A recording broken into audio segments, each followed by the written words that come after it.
Salut à tous, vous le reconnaissez? C'est Tom de MySpace. Incroyable. Je ne sais pas si vous vous souvenez, c'était la photo de profil par défaut de MySpace. À l'époque où il y avait MySpace. Et c'est bien sûr pour faire référence à cette panne massive de Facebook pendant 6 heures. Enfin, Facebook, Twitter, Instagram, tout. Tout pendant 6 heures. 7 milliards envolés pour l'ami Zuckerberg. Il va devoir s'expliquer. 1,5 milliard de données dans la nature, apparemment. Ça fait beaucoup.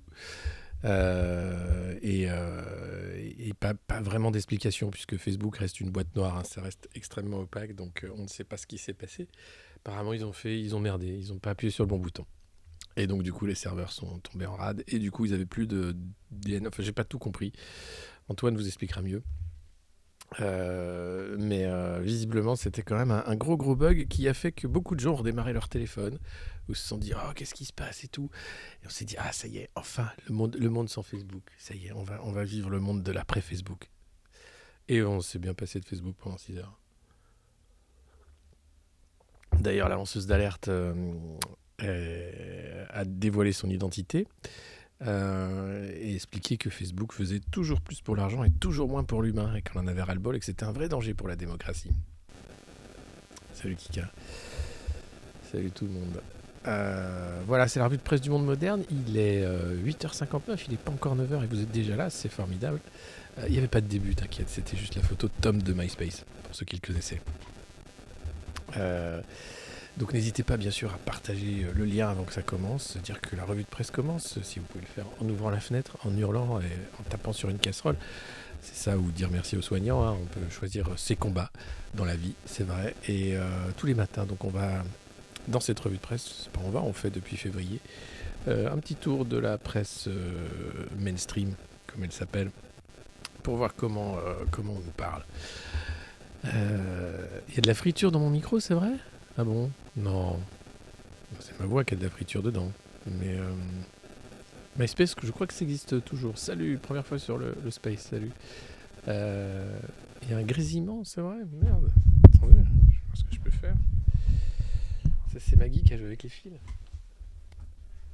Est-ce que c'est mieux là? Là. Est-ce que je peux faire de la SMR? Est-ce que là on m'entend bien? Ah voilà, bah c'est Maggie. Je te jure. Bon bah voilà, là je vais pouvoir faire quand même, c'est pas pour rien que j'ai pris ce micro, c'est pour faire de la SMR. Éric Zemmour, Jean Castex, Brigitte Macron. Tu vois, tu peux faire la SMR de l'enfer, les jeunes avec Macron. En 2022, la présidentielle. On va arrêter là. Mais c'est vrai que ça fait partie un peu de maintenant des figures imposées, la SMR du monde moderne. Salut à tous. C'est Maggie aussi pour Facebook? Non, elle a pas Facebook. Non, non, ça fait longtemps qu'elle a quitté Facebook. Mais quelle histoire quand même, c'est génial. Tu te dis, est-ce qu'on n'a pas mis trop de, de je sais pas, d'espoir dans la technologie parce qu'au final, tu vois, on voyait les voitures volantes, la santé qui allait loin, tout. On a des vaccins à l'ARN messager, ok, super, hein, qui sont bons. Bah, il faut 3 doses, 4 doses, 5 doses. On a Facebook qui sert à rien, à part faire de l'algorithme, créer de la violence et faire beaucoup de milliards pour Zuckerberg qui sait pas quoi en faire. Et puis on a tous ces milliardaires là de la tech qui maintenant rêvent d'aller dans l'espace. C'est pas. Je crois qu'on a un peu survendu le rêve techno. Mais vous allez voir dans cette revue de presse, Olivier Véran pense que l'hôpital doit aussi se modifier en mode start-up, hein, et que les agents publics doivent pouvoir investir dans des solutions de technosurveillance pour le bien-être des malades, bien entendu. Donc, refriture. Oh, allez. Qu'est-ce que c'est ce bordel? Qu'est-ce que c'est que ça, là? Ça va pas, là. Alors.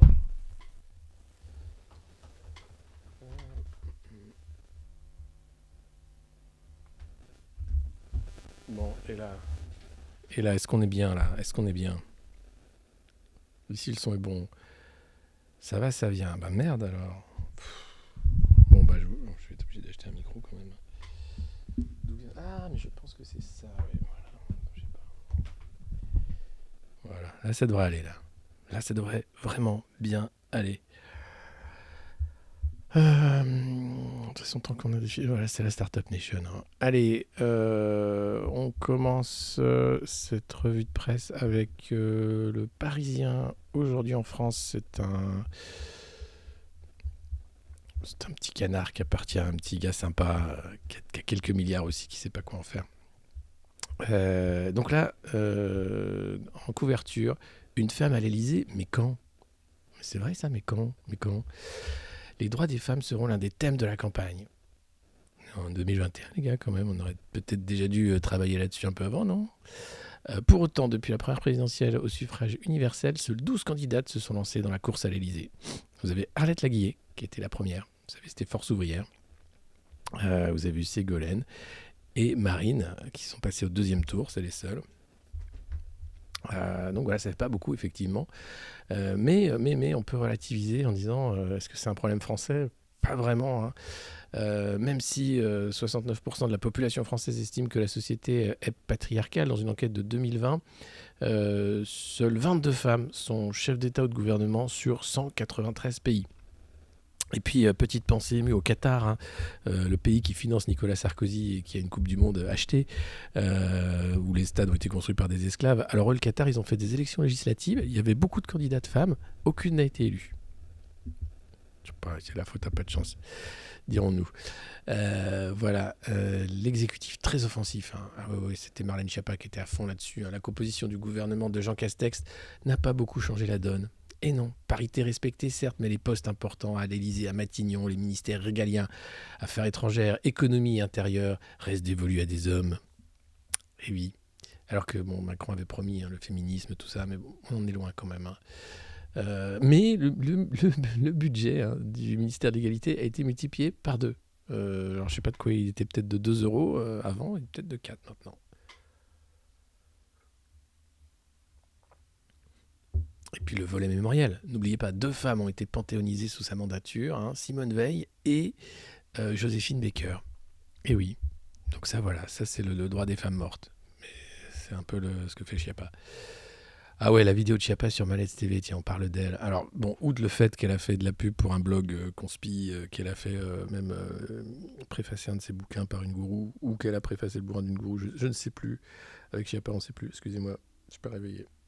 Euh, elle a fait sa blague à la convention des macronistes là, à Avignon ce week-end. En disant, bah, même à la télé, on a dit à Gérald Darmanin qu'il était dans un parti de gauche. Alors là, j'ai tout de suite appelé ma famille pour dire, bah voyez, je suis dans un parti de gauche. Et même elle est gênée de sa blague tellement elle est nulle. C'est ce moment où tu as un énorme malaise, tu vois. C'est quand tu sors une blague et que t'es pas sûr de ta blague, c'est trop tard. Tu vois, t'as parlé trop vite, tu dis que c'est une mauvaise blague, et là tu fais une mauvaise blague, hein. Ouais. Et c'est trop tard. J'ai pas le 06 de Le Drian. J'arrive pas à résilier chez Free. C'est Niel, Free. Euh, Merci Olivier de nous rejoindre. C'est pas un gouvernement, mais un asile de dingue. Ouais, non, c'est surtout une startup nation efficiente, hein. Alors c'était quand même un week-end où il s'est envoyé plein de fleurs. J'en ai pas trop parlé hier, c'est vrai, mais il n'y a rien à dire en fait. T'as rien. Aussi, c'est un peu c'est le vortex du trou noir, quoi. T'arrives là, tu fais ah, qu'est-ce qui se passe? Stanislas Guérini m'a souri. Ah, je crois que je suis en train de me décomposer en particules. C'est un peu ça la rêve. Merci pour vos partages. Merci Kika pour la modération. Merci à tous d'être là pour dire des bêtises. C'est la revue de presse. On y va mollo ce matin. J'ai envie. Ça grésille dans le micro, donc mollo. Puis 6 heures de panne, 7 milliards de pertes. C'est bien. Alors oui, donc je disais dans le Parisien, hein, aujourd'hui en France, une femme à l'Élysée, mais quand? Ça c'est le titre en une, mais très vite quand même, hein, dans le petit journal de Bernard Arnault, on parle d'une femme candidate, Anne Hidalgo. Et Anne Hidalgo, elle inquiète les socialistes. Avec une photo où tu sens la douleur, hein, sur le visage d'Anne Hidalgo, je vous la partage. C'est dit, est-ce que j'ai bien fait? Qu'est-ce que j'ai fait? Est-ce que c'était la bonne solution? Et évidemment non, c'était pas la bonne solution, Anne. Il fallait pas. Voilà, regarde. Tu la sens quand même pas sûr quoi. Non, merde. qu'est-ce que je fais là, quoi. Hop, donc à nous, voilà, hop. Mignonne, regarde. Est-ce que j'aurais dû mettre un plot jaune et un bout de plastique à la place de ce magnifique réverbère des années 20? Je sais pas. Oh, un rat qui me dit bonjour. Bonjour. Non, c'est une formidable maire de Paris. Son bilan n'est pas du tout critiqué. C'est l'accident industriel. Il n'y a pas de campagne, pas de direction de campagne, pas d'acte de campagne. Ce cadre du Parti socialiste, qui préfère garder l'anonymat, on t'a reconnu Stéphane Le Foll, ne retient plus ses coups à la lecture des sondages qui, les uns après les autres, figent Anne Hidalgo à un étiage inquiétant dans la course à l'Élysée. C'est vrai qu'il y a un dernier sondage qui est sorti. Bon, Zemmour, il est à 15-16. Ils veulent vraiment qu'on achète du Zemmour. Visiblement, c'est la lessive qu'il faut acheter en 2022. Elle l'a vraiment plus blanc, celle-là, ceci dit. Si jamais ta serviette, ton linge de maison s'appelle Mohamed, il ressort, il s'appelle Jean-Baptiste. C'est super, une super lessive. Et là, non, ils se disent, Anne Hidalgo, elle est à 5%, 5,5%. Bon, Montebourg, il est à 2,3%. C'est compliqué pour eux. On sent qu'il y a une belle dynamique, la remontada et Anne Hidalgo. Alors, ils s'inquiètent évidemment. Mais pourquoi 5,5% des intentions de vote, enfin. Et 6% selon le candidat LR. Bon, ça c'est le Figaro. On y reviendra sur son sondage dans le Figaro tout à l'heure dans la revue de presse, évidemment. Une semaine après la victoire de Yannick Jadot à la primaire des écologistes, la socialiste, longtemps au coude à coude avec son adversaire vert, perd 2 points sur un mois et passe derrière l'eurodéputé. Bon, vous savez, en fait, c'est ça. La gauche, la social-démocratie écologie, va devoir se choisir un candidat entre les deux. Tu vois. Donc il y aura un combat de Pokémon, je pense qu'ils vont le faire pareil à la crapette ou bataille de pouces, Jadot ou Hidalgo, qui se met derrière l'autre et on fait la chenille. Mais pour le moment, Hidalgo ne veut pas lâcher, même si les chiffres sont mauvais. Jadot, visiblement, il bénéficie de son élection, donc il peut aller un peu plus loin. C'est un peu le, tu vois, c'est un peu le, voilà, ça peut aller mieux, quoi. Ça peut aller mieux. Donc on va voir, mais belle course à gauche, quoi. Et en dessous de 5, bien sûr, tu ne te fais pas rembourser tes frais de campagne. Au-dessus, tu peux jouer encore, hein, tu peux rejouer avec l'argent des Français. Mais il faut savoir que le PS est un parti extrêmement endetté. Europe Écologie Les Verts n'ont pas beaucoup d'argent. Arnaud Montebourg n'en a pas du tout. Éric Zemmour, lui, en a beaucoup, puisque c'est le candidat des milliardaires. Hein. Vas-y, toi, t'es plus nerveux que Macron, toi. Toi, c'est bien, toi, tu vas plus taper encore sur les ouvriers, vas-y. Donc voilà, c'est... Le nez en vert. Yannick Jadot était écologiste. Oui, apparemment. Et le PS n'a plus rien de la gauche. Ah bah si, on va en parler du PS, parce que dans les Pandora Papers, quand même, on parle de Dominique Strauss-Kahn. Mais je vous en parlais hier, Moscovici, qui avait été formidable à la Commission européenne pour lutter contre les paradis fiscaux. Bah, il n'a pas lutté contre les paradis fiscaux, Moscou. Il a aidé son pote Dominique à en créer un au Maroc. Vous allez voir, c'est génial. Et là, tu te dis, bah, c'est quand même les meilleurs. On a affaire aux meilleurs. On a affaire à peu près à des champions du monde. Hein. Et après, ils se disent, pourquoi il y a autant d'abstention? Les gens ne votent pas, pourquoi? Parce qu'on n'a plus envie, en fait. Charles Gave, ouais, entre autres. Mais il y en a d'autres. Alors, oui, comme vous êtes là, vous êtes nombreux, j'en profite. On est aussi sur Patreon, ce qui permet de faire, pas de la levée de fonds, mais vous pouvez vous abonner, acheter des mugs, des t-shirts, tout ça, c'est super pour soutenir le monde moderne, cette revue de presse et plein d'autres choses. Et aussi, vous pouvez bien sûr partager le lien de cette revue de presse avec vos amis, vos chats, vos chiens, votre famille, le refuge de la SPA du coin, votre tata que vous n'aimez pas, la grand-mère aussi, oubliée au loin, votre voisin, ce connard de voisin, vous pouvez aussi lui dire tiens regarde ça, tiens connard, et puis voilà. Je vous invite à le faire, merci beaucoup. Sur Anne Hidalgo, le cas Hidalgo, on continue d'en parler. Alors, est-ce que j'enlève ça parce que ça c'est vraiment épileptique. C'est Stéphane Le Foll qui est très remonté. Il dit non, tout est encore possible, dit Philippe Doucet, mais il faut qu'Anne Hidalgo assume son identité social-démocrate, parce que face à elle, il y a un écologiste qui s'appelle Yannick Jadot. Et puis Stéphane Le Foll, donc il aime pas du tout. Hein. Lui, il est vraiment très très colère, qu'il n'y ait pas de débat au sein du PS, qui dit oui, excusez-moi, mais lui veut donc soumettre sa candidature au vote des militants. Voilà, c'est le 14 octobre le vote pour ceux qui ne sauraient pas, mais il va se passer un truc. C'est un geste de défi pour partir dans une présidentielle, estime-t-il. Il faut un projet global et pas des mesures catégorielles. Il faut une affirmation et donc se différencier de Jean-Luc Mélenchon et Yannick Jadot. Anne Hidalgo s'est bien différenciée sur la question de la République. Oui, elle a pris tous les valsistes. Pour dire la République, c'est la laïcité. La laïcité, c'est l'islam. Voilà, c'est un peu ça. C'est très vite résumé, mais bon, c'est un peu ça, ce courant-là. Maintenant, elle fait une erreur en disant qu'elle est écologiste. Ah non, il faut dire qu'elle aime craser du diesel, il faut dire que... c'est vrai qu'en même temps, l'écologie, si c'est mettre des plots de ciment et des bites en plastique pour que les vélos passent entre les voitures, à ce tarif-là, je peux être écologiste, il n'y a pas de problème. Bref, c'est le 23 octobre, lors de la convention de ratification, que sa candidature devra être finalisée et que la maire de Paris pourra fixer le cap, confie un proche. Il faudra alors qu'elle passe à la castagne. Ça, c'est Patrice Caner qui aime bien la castagne qui dit ça. Mais il ne suffira pas d'être sur le ring. Il faudra aussi enfiler des gangbox. Ils sont dans la boxe encore, tu vois. Ça, c'est le PS. Tu vois. Ils ne pensent pas que c'est un catch fight ou un MMA où tous les coups sont permis. Non, ils sont dans la boxe classique, avec la petite serviette et tout. Enfin, non, ça va être un combat de catch fight sans foi ni loi. Les gants de boxe vont pas être très utiles en fait. Il vaut mieux prendre un cutter. Ensuite, France 2030. Ça, c'est une petite information du Parisien selon nos informations. Genre, vous avez reçu un communiqué de presse de l'Élysée ? Ah bah dis donc.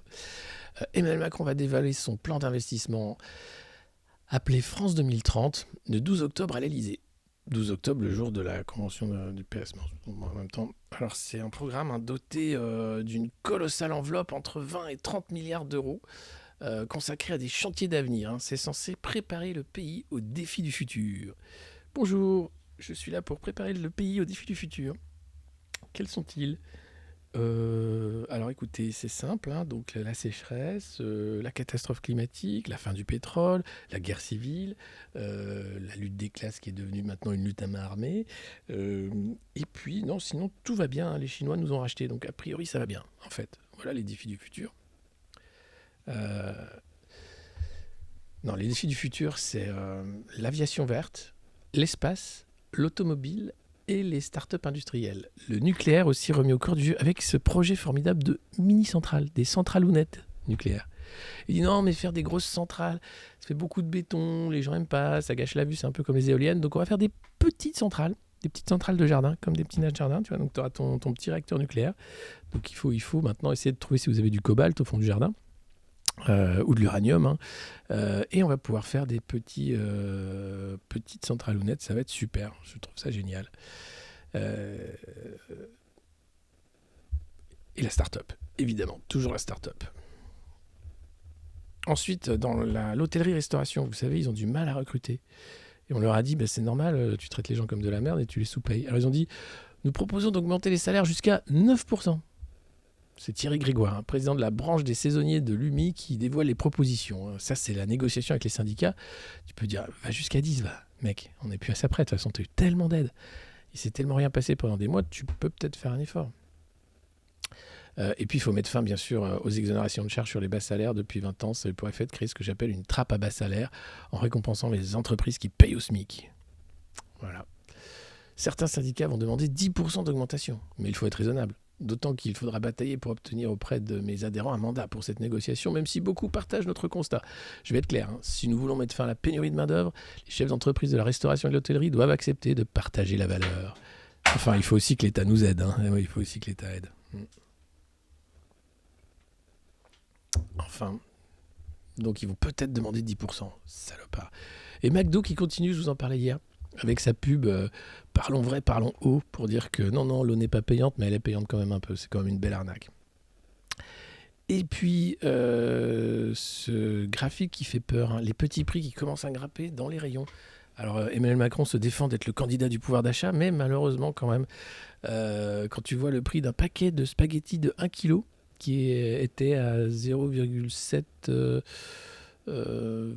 au mois de mai, à partir du 6 septembre, il est passé à 1,04 € au plus haut. Donc, il a doublé. Voilà. Enfin, presque doublé. Et pareil pour lui, les produits qui étaient peu chers jusqu'à présent. Alors les mecs disent mais qu'est-ce qui va se passer alors? Ils disent les hausses des prix pourraient être plus rapides encore, hein. Les fabricants de marques distributeurs sont tentés de renégocier leurs contrats. Le problème, c'est que le retour d'une forte inflation... Bonjour Maggie, c'est bien? C'est tout gêné. C'est l'inflation, ça t'ennuie l'inflation, hein. C'est ce micro l'ennuie énormément. Alors c'est mieux pour nous, mais alors pour elle, c'est un monde qui s'écroule, quoi. Voilà, elle peut plus passer que dans un sens, elle peut plus venir... Oh là là là là, c'est dur, hein. Ouais, ouais, c'est dur. Ouais, je sais. Faut faire un choix, là. C'est compliqué, hein.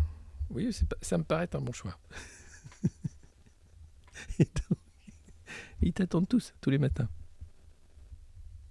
Voilà, dis bonjour. Dis bonjour à la dame. Voilà. Elle n'a pas du tout aimé, hein, les annonces de Macron sur les chasseurs, tout ça, là, en disant qu'il aime les animaux. Mais un chasseur, il aime son chien. Donc il aime les animaux. C'est pas parce qu'il tue après des piou-piou qu'il n'aime pas les animaux. Il aime son chien. Pas trop aimé. Alors, le problème, c'est que si les prix montent, au-delà de 4 ou 5% d'augmentation sur une denrée, les clients changeront leurs habitudes de consommation et se reporteront sur d'autres produits. Donc, ouais, ils savent très bien que même s'ils augmentent les prix, ça ne va pas le faire. Donc, ça va être très compliqué. Voilà. Bon, attends, mais en plus, tu étais toute cachée par cet horrible truc de Bernard Arnault. Regarde là, voilà. Ouais, tu peux dire bonjour.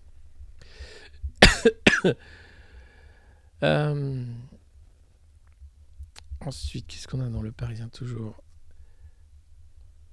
Ce qui nous attend en 2022. Ah bah oui, les complémentaires santé vont aussi augmenter en 2022. Ah, ils ont prévu de... Bah oui, comme ils n'ont pas beaucoup augmenté, Covid, tout ça, là en 2022 par contre, on va encore prendre une augmentation. Alors, le gaz, l'électricité, les complémentaires santé, les prix à la pompe, la bouffe, tout quoi. Pas les salaires, pas trop, parce que ça ferait de l'inflation, vous comprenez.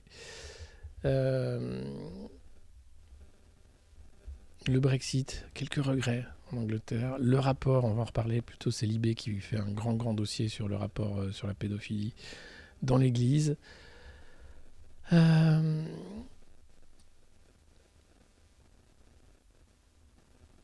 Encore des ripoux. Ouais, il y en a trop. Mbappé avait vraiment envie de partir, nous dit le Parisien, pour ceux qui suivent le foot. Bah vas-y, hein, gars. Je lis en direct, hein, c'est pour ça qu'il y a ces blancs là comme ça. Ah oui, j'ai appris que Gaspard Proust, qui est sur scène, qui est assez drôle hein, d'ailleurs, en fait était suisse et slovène et que son vrai nom c'était Gasper. Et donc il a francisé son nom pour pas être emmerdé. Donc il a gagné un point Zemmour dans l'assimilation. Il a dit non, c'est pas pour être emmerdé, c'est juste que personne ne savait comment l'écrire ni prononcer mon nom qui était Gasper. Donc il s'appelle Gaspard. Et les gens sont tombés dans le panneau. Voilà. Cette question, vous qui dites aimer la solitude, comment avez-vous vécu les confinements? Eh bien, ça faisait un moment que je voulais me prendre une année sabbatique, ça tombait plutôt pas mal. Mais c'est pas la même chose de se confiner à Paris dans un 9 mètres carrés que de le faire à la campagne, évidemment. Qu'est-ce qu'il y a d'autre? Bah voilà, je crois qu'on a fait le tour du Parisien. Ah si, 20 millions d'euros débloqués pour les victimes de la rue de Trévise. La rue de Trévise, je sais pas si vous vous rappelez, c'est cette explosion au gaz qui avait eu lieu rue de Trévise à Paris, qui avait ravagé entièrement un immeuble, qui avait fait 4 morts, 66 blessés, et mis à la rue 300 riverains. Et la ville était totalement indifférente. Il y a eu des associations de victimes qui ont travaillé. Il y a une jeune victime qui a eu les jambes brûlées, qui s'est mise sur Twitter, qui a commencé avec son avocat à en parler davantage. Et là, un accord cadre est en route pour signer aujourd'hui avec Emmanuel Grégoire et Nicolas Nordman, adjoint chargé des victimes, pour évoquer cet accord cadre, 20 millions d'euros pour indemniser les victimes. 33 longs mois après cette explosion.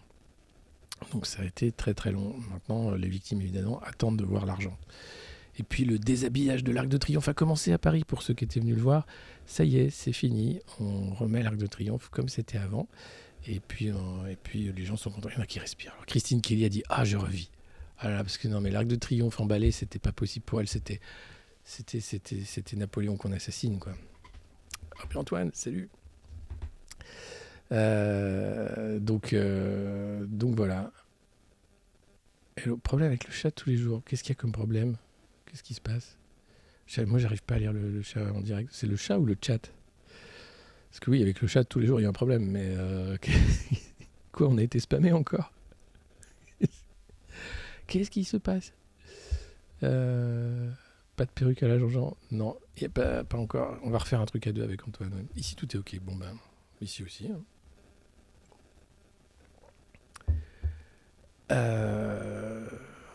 Vous êtes encore nombreux ce matin, c'est génial. Hein. Ça, c'est tous les nombreux partages que vous faites. Je ne peux que vous remercier. Encore une petite page de pub pour dire voilà, n'hésitez pas à nous soutenir, à dire combien combien ce petit rayon de soleil tous les matins, c'est encore mieux que Samuel Etienne. C'est la matinée Etienne, mais là c'est la matinée quand il y en a pour l'un, il y en a pour l'autre. Hein, cette blague que tout le monde me fait depuis que j'ai 5 ans environ. Ben, on peut continuer.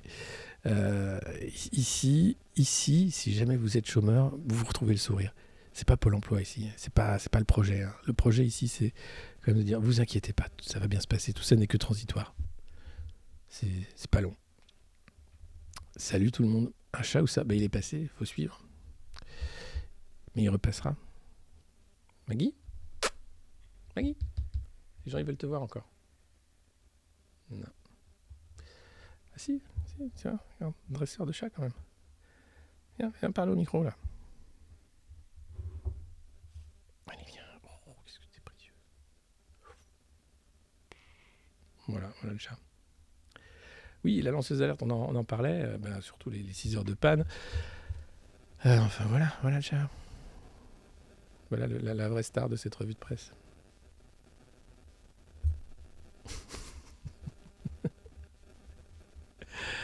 On franchit les 5K ce matin, ce serait magnifique. Je pense pas qu'on va... Déjà, si on fait 1000, vous savez, hein, si on fait 1000 sur une semaine, tous les jours, vous savez ce qui va se passer. Donc, n'hésitez pas à partager.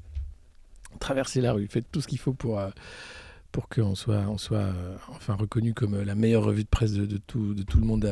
Ostpolitik fait une très bonne revue de presse aussi. Non, Zouki, c'est 7 milliards, c'est rien. Hein. C'est comme, tiens, où est-ce que j'ai mis t'as pas 2 euros là? C'est un peu ça.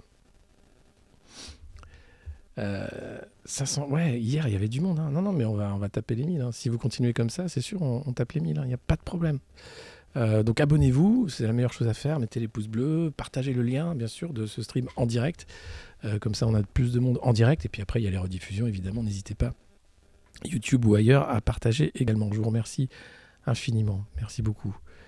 J'ai l'impression de faire du Samuel Etienne. Merci beaucoup. Merci beaucoup. Allez, non, on va parler un peu Covid, histoire de parler un peu Covid. Vaccination obligatoire. Alors quand même, hein, des responsables d'hôpitaux et de cliniques racontent le casse-tête causé par la mise à l'écart des personnels non vaccinés. Eh oui, en Ile-de-France, c'est 1400 soignants suspendus. Alors Véran avait dit 3000 suspensions sur le territoire national. Si on a 1400 à Paris, si on a 600 à Strasbourg, si on a 500 à Nice, on est déjà à 2000. Je pense qu'il y a plus que 3000, Olivier. T'as encore menti, Olivier. T'as encore dit des conneries. Bon, t'es un peu payé pour ça, certes, mais quand même. Depuis quelques jours, c'est vraiment compliqué. Eliane, le prénom a été changé, est directrice générale d'une dizaine de cliniques, notamment dans la santé mentale. Elle ne tient surtout pas à donner raison aux anti-vax, mais assure que la vaccination obligatoire des soignants a eu des conséquences sur la gestion de ces établissements basés en région parisienne et en province, contrairement à ce qu'a annoncé le gouvernement. Le ministre de la Santé, Olivier Véran, parlait de 3000 suspensions de soignants en France. Ah oui, sur un effectif de 2,7 millions. Hein. Un chiffre qui interroge, puisqu'en Ile-de-France, sur près de 400 000 personnels de santé, 250 ont été suspendus dans le secteur médico-social et 1165 pour les établissements de santé. Il convient d'ajouter 113 démissions enregistrées depuis l'entrée en vigueur de l'obligation vaccinale le 15 septembre. Interrogé, le ministère a dû reconnaître, sans donner davantage de précision, qu'il y a en effet plus de 3000 personnels suspendus. Je reconnais, j'ai menti. Mais je n'avais pas toutes les données à l'époque. Mais franchement, mais quand est-ce que ça va s'arrêter? Non, parce qu'à un moment, je veux bien, tu vois, ils sont malfaisants, ils sont nuls, etc. Mais qui mentent comme ça, de manière perpétuelle, sans jamais rendre de compte, en continuant de nous prendre pour des cons, en continuant à faire n'importe quoi. C'est-à-dire que là, ils mettent l'hôpital à poil, quoi. Enfin, tu vois, là, on était à l'os dans l'hôpital, là, on a cassé la jambe, hein, et tout ce qui restait d'os, c'est des miettes, quoi. Et qui continuent de le faire, sans jamais être inquiétés. Ça, c'est pas normal. Ça, c'est pas normal. Et donc, et là, ça fait un petit article, tu vois, en disant, oui, le ministère reconnaît, sans donner davantage de précision, il y a en effet plus de 3000 personnels suspendus. Mais dis le chiffre. Arrêtez de mentir. En fait, ça m'énerve. C'est pas bon. C'est pas bon. C'est pas bon. Ils sont énervants. Olivier, énervant. Et c'est sans compter sur ceux qui se sont mis en arrêt maladie pour percevoir encore leur salaire. Sinon, c'est vrai que c'est pas d'activité, pas de salaire, rien. R. On assumera sur le terrain, mais que le ministre dise que tout va bien, c'est faux. Cela varie un peu chaque jour, mais sur 1000 salariés, nous en avons suspendu 40. Il y a une centaine qui sont en arrêt et qui ne nous ont pas transmis leur certificat de vaccination. On parle là uniquement d'arrêt maladie récents. Certains, parmi ceux qui n'ont pas transmis leurs documents, peuvent toutefois être vaccinés et choisir d'attendre de reprendre le travail pour régulariser leur situation auprès de leur hiérarchie. Nous restons vigilants et des contrôles sont déjà diligentés par l'assurance maladie contre les arrêts de maladie de complaisance pour détecter et sanctionner les arrêts de complaisance. Bah oui, histoire de dire, on en a déjà sanctionné beaucoup, alors on va aller encore plus loin. Bande de tarés. Et face à quelques exemples de services en souffrance, de consultation et d'opérations déprogrammées, faute de personnel, l'instance régionale concède qu'une trentaine de situations liées à la problématique des ressources humaines ont été dénombrées pour les établissements médico-sociaux sur 2000. 30 sur 2000 sont dans la merde. Bon, 60, 100, allez. Alors c'est l'hôpital Bichat, n'y allez pas. Non. Depuis quelques jours, le service neurologie est en danger, affirme le docteur Olivier Miron. Le service neurologie, on parle pas non plus d'un truc, tu vois, c'est assez lourd. C'est le docteur Miron du collectif Interhôpitaux. On est passé d'une vingtaine d'infirmières à 6 aujourd'hui. On va finir par ne plus pouvoir prendre quelqu'un victime d'un AVC en pleine nuit. L'obligation vaccinale n'est pas un phénomène majeur, mais il vient s'additionner à plein d'autres problèmes. On était déjà à flux tendu et la situation s'est encore dégradée. Donc là, c'est vraiment, mais c'est un plan, une stratégie pour foutre en l'air l'hôpital public. Je ne vois pas autrement. Ouais, c'est ça. Tu vires les soignants, tu continues, tu prends du personnel en intérim, tu les formes mal, tu dis après, bah oui, le service public s'est effondré, c'est vrai, donc il va falloir prendre une complémentaire santé pour aller dans le privé, parce que c'est mieux le privé, c'est sûr. Moi, cadre de santé, je peux témoigner de la galère dans les services. Merci, Simaël, pardon. C'est sûr. C'est sûr qu'on a vraiment un grave problème. Et surtout, mais le fait qu'ils mentent et mentent de cette façon-là, qu'ils continuent de mentir, que cette loi soit complètement débile, ridicule, alors que l'hôpital est dépouillé, je ne comprends pas. Et que, là, il ne se passe rien, tu vois, c'est tranquille. Il faut vacciner les gamins dès 12 ans, c'est tranquille. Les soignants qui veulent pas, c'est tant pis, c'est de leur faute, c'est eux les méchants. Alors que bon, t'as les chiffres, tu vois bien que c'est pas la panacée. D'ailleurs, c'est la grande guerre des labos. Depuis l'annonce de Merck, MSD hier, de sa petite pilule, les vaccins n'ont plus la cote. L'action, je crois que c'est Moderna, a perdu je sais plus combien. C'est une guerre de brousouf qui joue entre les fabricants de médoc, quoi. Mais sur le service public, il faut tout faire sauf ça. Donc bon, ils font pareil partout. Non, ils donnent un peu à la police quand même. Les gars, vous avez... Non, pas d'obligation. Non, pas besoin de te vacciner. Toi. Par contre, tu auras du LBD, t'inquiète. Mais promets-moi de bien viser les yeux, les deux. Tu le feras. Parce qu'ils vont vouloir venir me chercher. Donc, tu t'hésites pas. Pas une seconde. T'es bien payé. Quelle horreur. Ouais, l'ivermectine à 700 balles. C'est un nom. C'est un nom. Et puis, non, il y a eu de la recherche. Il y a eu de la recherche dessus. C'est pas... Ça n'a rien à voir avec ce que vous dites. Viron, c'est plutocrate. Bah oui, t'as un plan. T'es flic, t'as un flingue. Le train, c'est gratuit. Ah ouais, puis hier, il y avait le débat Onfray-Zemmour qui a rempli quand même un zénith. Ça, tu dis, putain, c'est beau. Et Onfray disait, non, il faut des réservistes partout. Il faut qu'ils aient le droit de garder leur flingue partout où ils vont. Michel Onfray. Écoute, j'ai envie de leur dire, tu vois, Zemmour, Onfray, tout ça. Allez vivre au Texas. Laissez-nous tranquilles. Vous allez être bien là-bas. Il y a des chevaux, des grands espaces, tu peux garder ton flingue, tu peux dire tous les trucs les plus ridicules, réactionnaires que tu veux. Vas-y, c'est bien. Tu feras du rodéo, Michel. Michel, tu fais du rodéo? Ou Éric Zemmour sur un taureau. son petit chapeau. Oh putain. Oh la vie en enfer.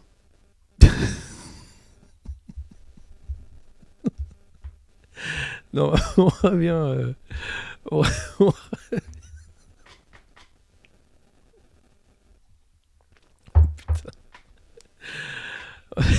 je m'en remets pas. Mais t'imagines Zemmour sur un taureau, quoi. Un poney. Rodéo poney.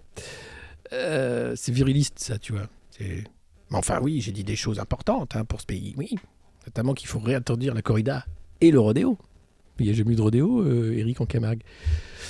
Eh bien, pourquoi pas de commencer maintenant tu vois, c'est génial. Non, revenons aux soignants quand même et aux mensonges d'Olivier Véran. Donc quand même, je rappelle, pour ceux qui arrivent en cours de route, que le service neurologie de l'hôpital Bichat est en danger à cause de l'obligation vaccinale. Rien que ça. Bon, normalement, là, tu dis tous les voyants sont rouges, on arrête les conneries, on arrête les frais. Non, il continue. Parce que, selon l'ARS, les tensions apparues dans certains services se résolvent grâce à du renfort de personnel par des solidarités inter- ou intra-établissements, au recours à l'intérim ou aux heures supplémentaires. Donc, les personnels soignants qui étaient déjà cramés, on les crame un peu plus, on prend des intérimaires qui ne savent pas ce qu'ils font, si peut-être, mais enfin globalement la sécurité n'est pas la même, et puis on se serre les coudes entre établissements pour essayer de faire que ça pète pas. Des rustines les mecs, c'est en train de péter de partout. Et voilà, et t'as un ministre qui est là, qui fait son petit zozotement à Avignon pour dire « Je suis très fier de moi des hôpitaux ». C'est ça la situation dans les hôpitaux. Putain, on sacrifie les consultations externes, ceci dit, mais dans certaines spécialités, les possibilités de recrutement sont très limitées. Dans les unités psy, il faut une formation spécifique. N'importe quel soignant ne peut pas faire face à ce type de public. Et oui. Alors, depuis quelques jours, on fonctionne en mode dégradé. C'est le mode sans échec de Windows. C'est comme Facebook qui s'arrête, mais c'est pareil. Là, les hôpitaux, c'est pareil. Sauf que bon, il n'est pas question de faire des milliards. Là, il est question de sauver des vies, quand même. Parce que j'aimerais savoir combien il va y avoir d'accidents cardiaques, AVC, etc., qui ne vont pas être pris en charge à cause de leur putain de loi. Et faire le compte après, entre mort Covid, mort machin, du fait de leur politique criminelle. Ça, j'aimerais savoir. On n'a plus de réserve. Il y a une pénurie de soignants. Du coup, des dépressifs ne sont plus suivis, par exemple. Ah oui, on a bien vu que Michel Onfray va pas très bien en ce moment. Et ce sont des gens qui vont se retrouver avec des problèmes bien plus lourds ensuite, qui nécessiteront d'être internés. Alors, si on peut... les traiter, ce serait bien, parce qu'il y en a plein qui vont pas être internés. Il y en a, ils vont faire la campagne de Zemmour. Des dépressifs. Je vais me dire, ouais, voilà, moi c'est ça, je me raccroche à la vie parce que j'ai envie de changer de prénom. C'est volonté avérée de détruire l'hôpital public, absolument. Absolument, c'est dingue ce qui se passe. Mais dans l'indifférence générale, c'est-à-dire que tu as cet article pleine page du Parisien qui t'explique que 1, le ministre ment, que 2, l'hôpital est en train de s'effondrer sur lui-même, que 3, c'est criminel puisque des vies sont en jeu. Tu crois que tu aurais des oppositions qui commenceraient à gueuler ? Non, au Sénat, ils sont en train de discuter pour une obligation vaccinale avant le 1er janvier, sans quoi tu paierais des amendes. Mais vous êtes sérieux, les gars ? C'est ça qu'on vous paye ? Ah bah dis donc. Voilà. Donc oui, après, peut-être qu'il y aura des petits médicaments, tu sais, le Soma, on est en train de rentrer dans le meilleur des mondes, donc après chacun aura sa petite pilule de Soma, et ça va très bien. Dès que tu es un peu angoissé, hop, tu prends ta petite drogue légale, et tout va bien. Alors qu'est-ce qui se passe dans les hôpitaux publics ? Alors les chefs de service ont parfois dû jongler avec la loi, en accord avec les ressources humaines pour appliquer cette obligation vaccinale. Au service radiologie de la Pitié-Salpêtrière, Paris, dans le 13e, un personnel non vacciné est donc resté en poste quelques jours après le 15 septembre, car personne n'était en mesure de le remplacer. Et voilà. C'est quand même ballot, ça. Dans ce même hôpital, en revanche, 3 salariés des urgences ont été, eux, suspendus immédiatement. Quelle folie nous vivons, mes amis. Quelle folie nous vivons. Et personne pour nous en sortir. Bon, on va continuer de rigoler, mais à un moment, il faut arrêter les conneries, quoi. Vraiment. Là, ce qui se passe, c'est de la folie. J'ai pas d'autres mots, quoi, en fait. Enfin, si vous en avez un, allez-y, mais...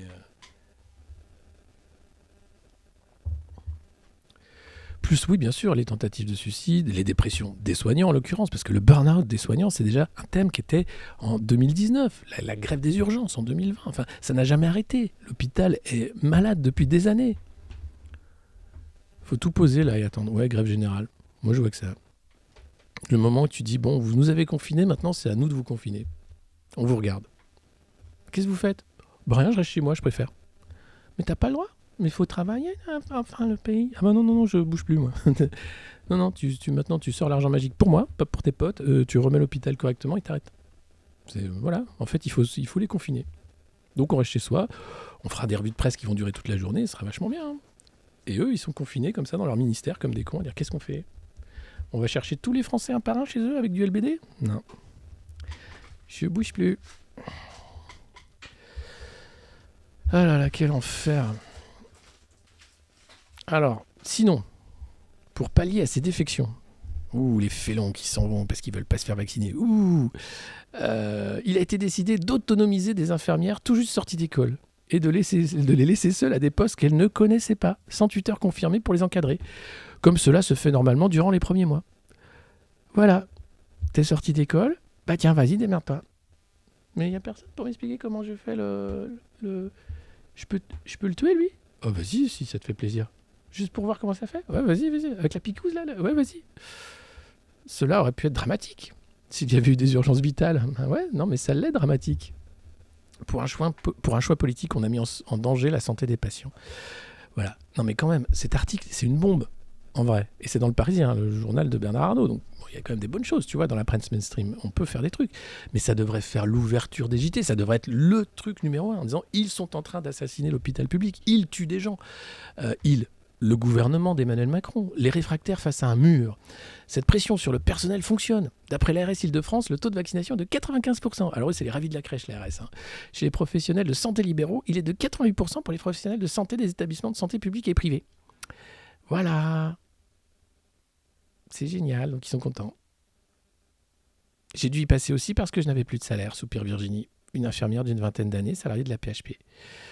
Ils sont fiers de forcer les gens à prendre ce truc, quoi. Ce vaccin qui, d'ailleurs, on le rappelle, fonctionne merveilleusement bien, puisqu'il faut 3 doses pour que ça fonctionne. L'assistance publique hôpitaux de Paris, à PHP, a d'ailleurs suspendu près de 500 soignants sur 100 000. Je suis dégoûté d'avoir été obligé de me vacciner, relance Virginie, surtout quand on se rappelle que pendant le premier confinement, on nous demandait de venir travailler, même si on avait le Covid. Voilà, tout est dit. Donc il va falloir sans doute... je sais pas, moi j'ai pas de plan pour arrêter les frais, mais franchement, c'est chaud, quoi.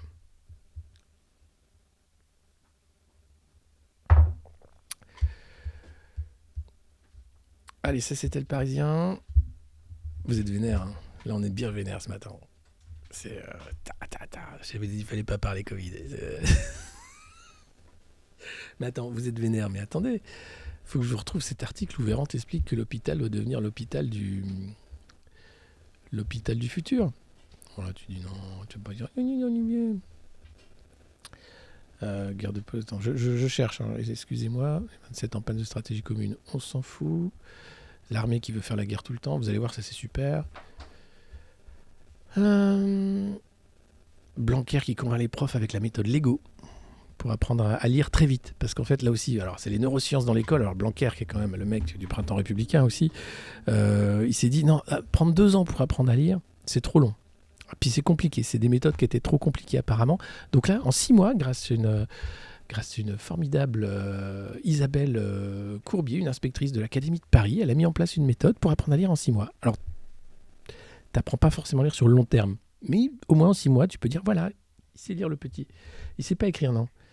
Mais il sait lire, faut pas tout demander. Plutôt que de prendre 2 ans, tu vois, avoir des bases, parce que la langue française, c'est un truc compliqué, tu vois, c'est pas une langue ça se mérite, le français. Tiens, on dirait du Zemmour, excusez-moi, mais c'est vrai, non, mais c'est dur. Mais moi, je fais encore plein de fautes d'orthographe tout le temps. Bon, bah voilà, c'est comme ça. Mais bon. Oh là là. Oh, qui s'est fait vacciner, ouais.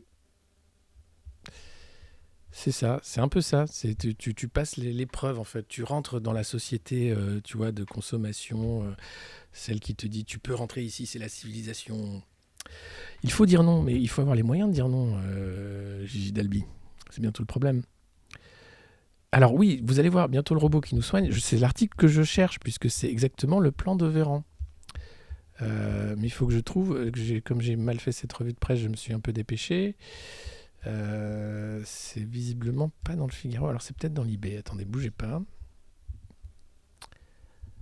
Je suis pas sûr. L'IB qui est sur les crimes pédos dans l'église, qui fait un gros dossier que je vous invite à lire. Et les victimes sortent de l'ombre. C'est quand même un sacré truc. Cyril Hanouna, super.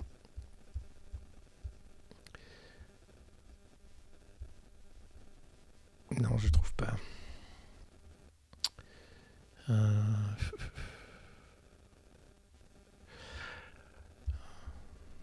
Je sais pas où c'est. C'est peut-être dans les Échos, vu que c'est de l'économie. Hein, les mecs qui font pas de la santé, ils font de l'économie. Allez, je cherche dans les Échos. Et sinon, c'est peut-être le Figaro. Tiens. J'ai lu le Figaro. Je sais plus où j'en suis. Je suis paumé. Oui, j'ai fait. Donc c'est les Échos. Allez, c'est aussi chez Nanar.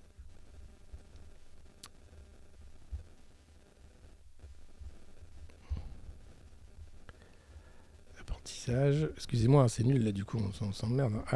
La Nouvelle-Zélande abandonne la stratégie zéro Covid. Ouais, bah, c'est en même temps, tu peux pas enfermer les gens tout le temps, chez eux tout le temps. C'est compliqué. Ah là là, pourquoi je l'ai pas pris?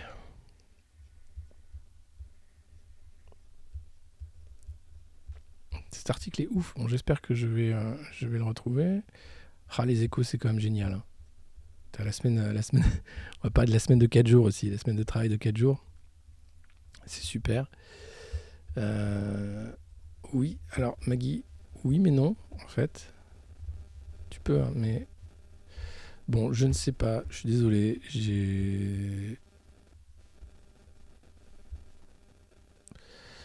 Le propriétaire du journal de Mickey veut doubler de taille. Ça, c'est un... En même temps, ça va peut-être être l'organe officiel de la campagne de la majorité présidentielle. Alors, la gueule de bois des fabricants de masques français. Face à une forte concurrence chinoise, les fabricants de masques français font grise mine. Et oui, les fermetures d'usines se multipliant, la ministre déléguée à l'industrie, Agnès Pannier-Runacher, appelle à privilégier l'achat responsable. Donc ils ont demandé aux mecs de produire locaux et tout, et ils achètent quand même des masques chez les Chinois. Équation perdante. Nous ne sommes pas à armes égales, sans parler de la différence des salaires. Les fabricants français de masques ont des obligations de tests, des contraintes réglementaires à respecter. L'équation est forcément perdante. Eh ben, on va acheter chinois. Qu'est-ce que je vous dis?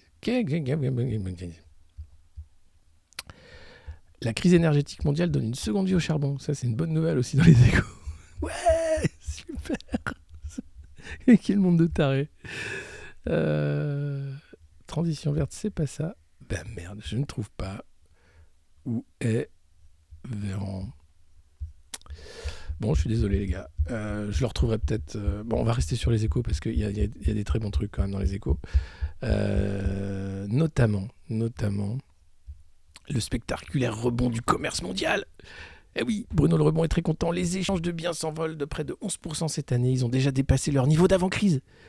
Reprise sous tension des négociations, en rallumant ses centrales, Pékin propulse le prix du charbon à un niveau record. Voilà, c'est là le prix du charbon. C'est génial. Et tu vois que effectivement, ça a repris. Hein. Il y a eu un gros trou. Et puis là, le commerce mondial repart. C'est du génie. Et puis... Philippe Martinez, grande interview dans les Échos. Quand je vais dans les entreprises, on me parle de salaire, pas d'immigration. Il n'y a pas de montée des conflits salariaux. Pourquoi ? Il n'y a pas de grève générale sur les salaires, c'est un fait. La situation du monde du travail est complexe et reste difficile. On peut compter 10 statuts différents dans une même entreprise. La période est intéressante, car on essaie d'expliquer que c'est un salaire. Ce n'est pas la même chose que le pouvoir d'achat. Quand des candidats à l'élection présidentielle promettent d'augmenter de 10% les salaires en supprimant les cotisations sociales, on ne peut pas être d'accord. Bah oui, c'est une augmentation en trompe-l'œil, c'est vrai. Ça veut dire moins de services publics, ça veut dire c'est faire des économies, tout simplement. D'ailleurs, en parlant d'économies, assurance chômage, le retour dans le vert prévu en 2022. Ah oui, ils viennent de faire la réforme dégueulasse de l'assurance chômage pour mettre dans la précarité de nombreux chercheurs d'emploi. Le régime d'assurance chômage dégagerait un très léger excédent de 100 millions l'an prochain. Le premier depuis 2008. La réforme de l'indemnisation est censée générer 1,9 milliard d'euros d'économies. Alors quand tu sais qu'il y a 11 300 milliards planqués dans les paradis fiscaux, tu te dis que 1,9 milliard d'économies sur le dos des plus pauvres, c'est vraiment de la politique de salopard. Non, pardon, c'est de la politique responsable. Oulala, pour contrôler la dette. Oulalala. Et donc, Véran, c'est les Échos. Merci. Alors, j'ai retrouvé les Échos, vous inquiétez pas. Donc, on va y aller. On va le trouver, Véran. Alors, déficit record. Hein. Donc, ils sont très, très contents de faire des économies sur le dos des plus pauvres. Voilà. En disant que c'est une super bonne politique. 100 millions d'euros, c'est génial. Il t'explique que le compte, bien qu'en amélioration, sera encore nettement dans le rouge. Hein. 12 milliards d'euros environ, malgré une hausse attendue de 3,7 milliards de recettes et une baisse de 1,7 milliard de dépenses. Ouais, ça, c'est les chiffres. Ils adorent les chiffres. Bernard, il adore les chiffres. Hein. Et à ce stade, les prévisions du gouvernement rejoignent celles de l'Unédic, qui date du 17 juin. La grande différence concerne 2022, là où le projet de budget table sur 100 millions d'excédents. L'association paritaire qui gère le régime tablait alors sur un déficit de 2,4 milliards au moins, ce malgré une estimation des économies à attendre de la réforme. Bon, qu'est-ce qu'on va faire de la dette alors ? 66,1 milliards d'euros fin 2022 pour les 2022 pour l'exécutif, contre 69 milliards pour l'Unédic. La dette était de 36,8 milliards fin 2019. Mais en fait, la dette, on s'en fout. Je crois qu'on a tous compris que l'argent n'avait plus de valeur, que faut arrêter de demander un rein aux gens pour une dette qui ne vaut rien. Je crois que là, on peut tout calmer. Hein. Mais non, ils sont très contents. On a fait de l'économie sur le dos des plus pauvres. Qu'est-ce qu'on est bon. C'est vrai, ils sont super bons. Macron sur la cause animale, j'en ai rapidement parlé avec Maggie, on va pas revenir dessus. Hein. Un bon chasseur, c'est un chasseur qui aime son chien, donc il aime les animaux. Voilà. Les diagnostics de... Ah, c'est ça, c'est les Échos. La télésurveillance des malades va être rémunérée. Vous êtes prêts, vous êtes assis. Partagez cette revue de presse maintenant, le lien maintenant. Il faut que des gens arrivent et qu'ils entendent ça, parce que c'est pareil, ça va passer sous les radars, mais c'est encore un truc où tu dis, mais c'est pas possible. Donc n'hésitez pas là, qu'on reprenne du monde. Abonnez-vous, vous pouvez vous abonner avec Prime ici sur Twitch. Vous pouvez tout simplement nous suivre pour savoir quand est-ce qu'on est en ligne. C'est à peu près tous les matins à 9h. Mais n'hésitez pas à venir. Et on n'a pas encore parlé, bien sûr, de la lanceuse d'alerte de Facebook. Ça va venir, vous inquiétez pas. On n'a pas encore parlé de DSK et du Maroc. Ça va venir, vous inquiétez pas. C'est vrai que ça fait déjà 50 minutes, mais en même temps, il y a plein de choses. Donc merci à vous, merci pour les nouveaux follow, Marshall Elios et tous les autres. Il y a le Patreon bien sûr qui est dans le chat aussi, n'hésitez pas, on compte sur vous. Alors, la télésurveillance des malades va être rémunérée. Le projet de loi de financement de la sécurité sociale pour 2022 prévoit la généralisation des expérimentations de télésurveillance de patients chroniques via des dispositifs médicaux connectés. Tu sais, la santé, tu dis c'est l'humain, c'est machin. Non. C'est de la télésurveillance.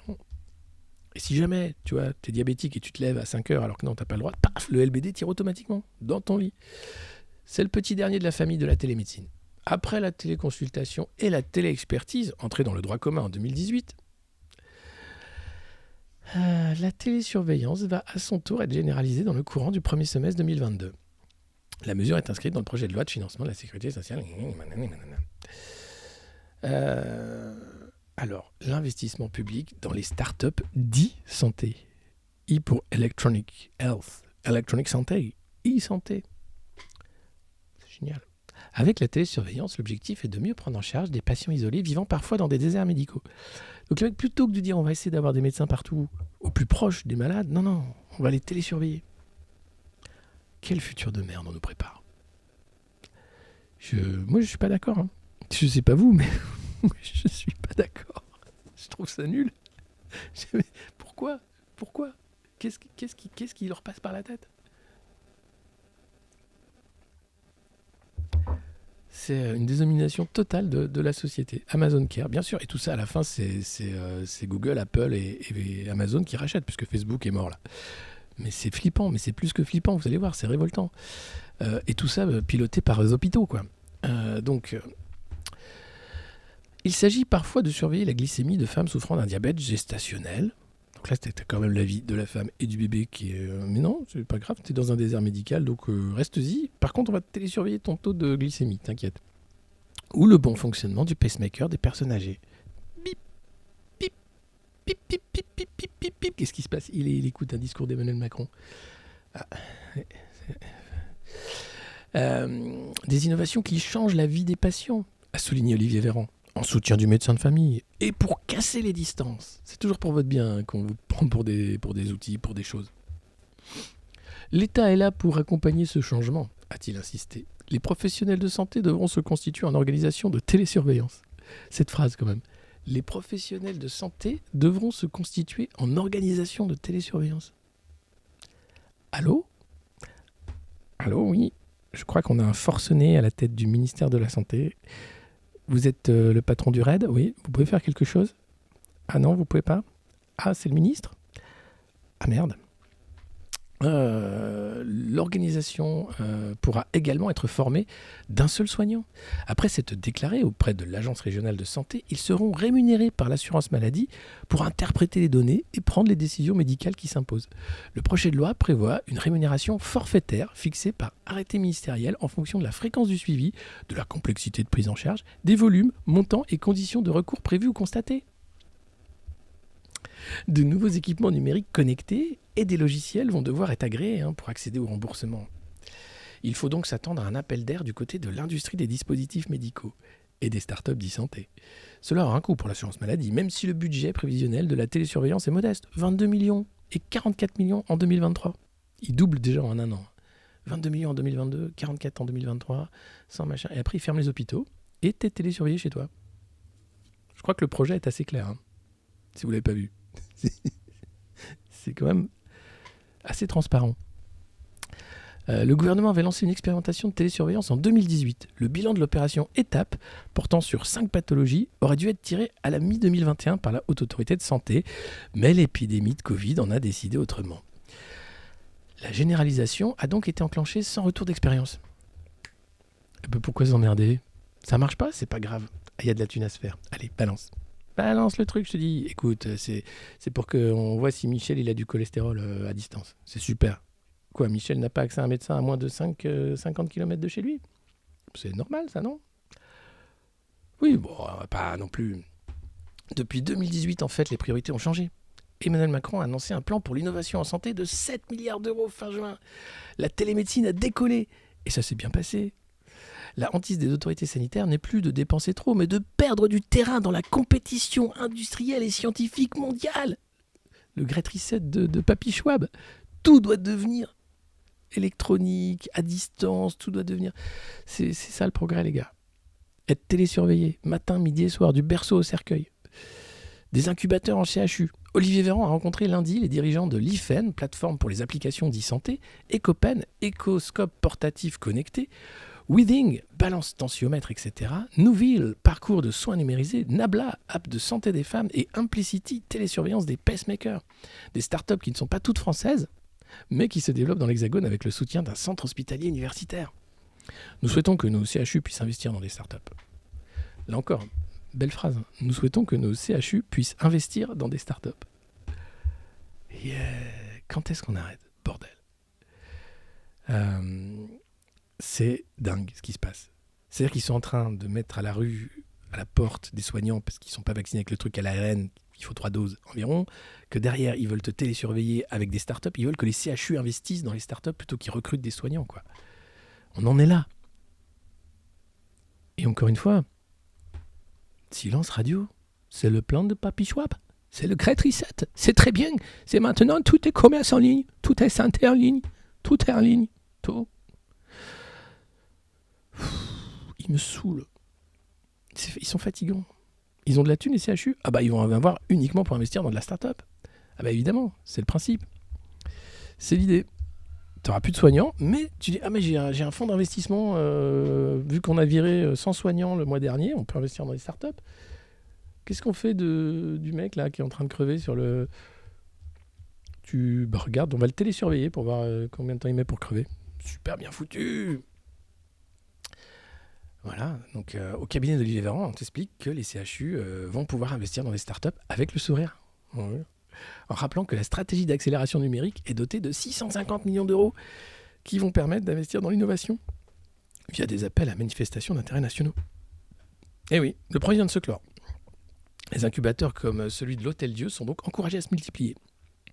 Donc l'idée, c'est de filer de la thune à des startups étrangères avec l'argent de la santé publique pour que tu sois télésurveillé et que tu n'aies plus accès à la médecine.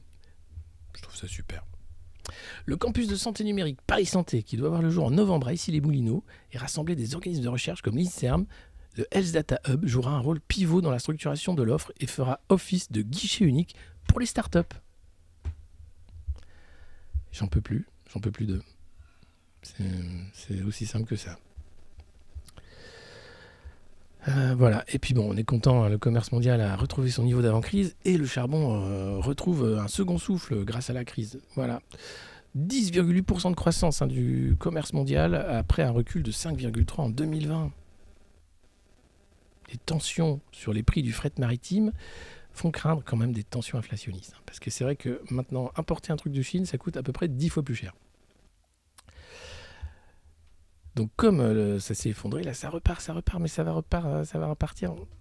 Ça va dépendre un peu de l'activité d'entreprise, nous dit Robert Koopman, et du climat des affaires. L'investissement est la grande locomotive du commerce mondial. Or, le manque d'investissement explique la faible croissance du commerce que nous avons connue avant la pandémie. L'histoire va-t-elle se répéter ? Qu'est-ce que est censé ? Et puis, bon, les Pandora Papers, on va en parler, vous allez voir avec DSK. Ça va être très très bien. Les 3 alertes de la flambée. Non, je voulais revenir sur la semaine de 3 jours. La semaine de 4 jours. Pardon, 3 jours. Je suis fou, moi. Je saute une étape. Déjà, là, tu te dis, on a réussi à mettre dans le débat la semaine de 4 jours. Alors, c'est un truc énorme. Donc, oui, c'est la grève générale aujourd'hui. Mais non, mais c'est pas la grève générale. C'est le 5 octobre. C'est une petite manif. C'est pour ça que Martinez est dans les Échos. Pour dire, oui, on est mécontent, ouais. C'est pas la grève générale, il se passe rien en vrai. J'ai vu des enfants qui allaient à l'école, tout se passe comme d'habitude. Mais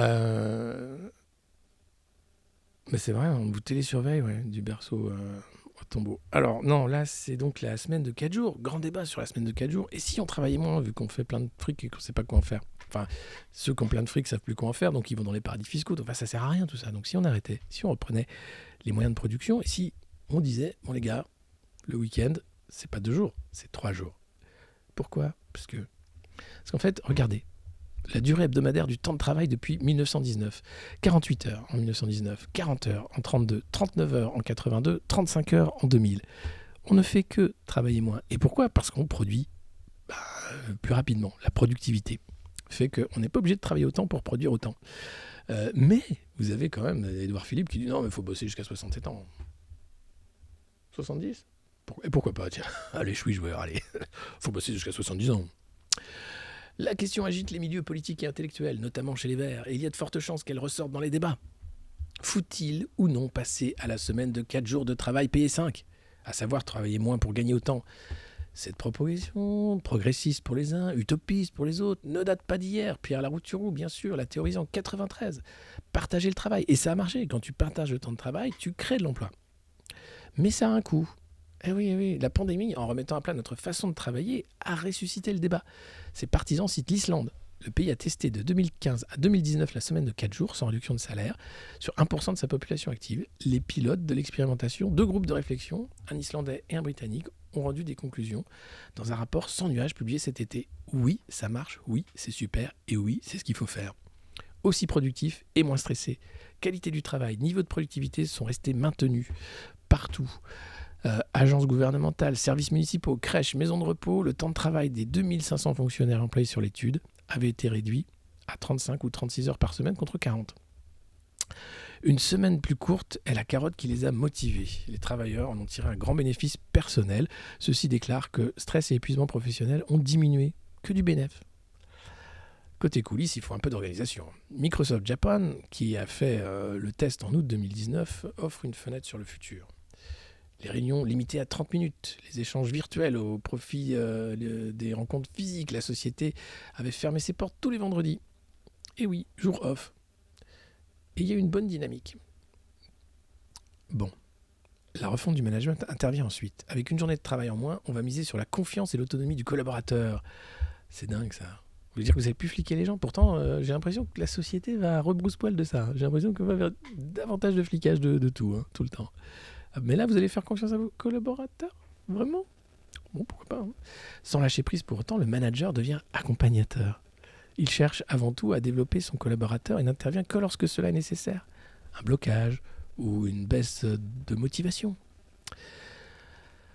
C'est magnifique. Mais il y a des obstacles. Ah là là là là là là, les obstacles économiques sont nombreux. On est dans les échos quand même, faut pas déconner. Surtout si la mesure est imposée par un gouvernement et s'accompagne d'une réduction du temps de travail, le premier bémol est conceptuel. Le travail est ainsi vu comme un gâteau à partager, un stock fini qu'il s'agirait de répartir au mieux. Ça, c'est Olivier Babot qui raconte ça, dans les colonnes des échos. Non.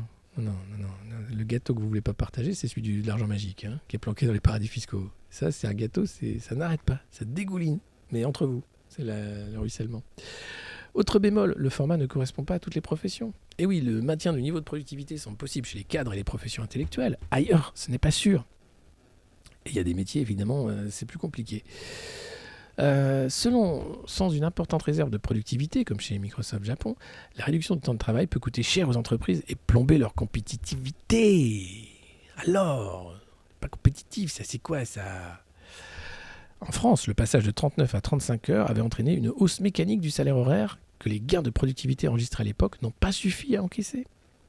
Le gouvernement Jospin avait dû alléger le coût du travail pour compenser partiellement ces surcoûts salariaux et limiter la hausse des coûts de production. Sinon, c'est fini la compétition. Fini.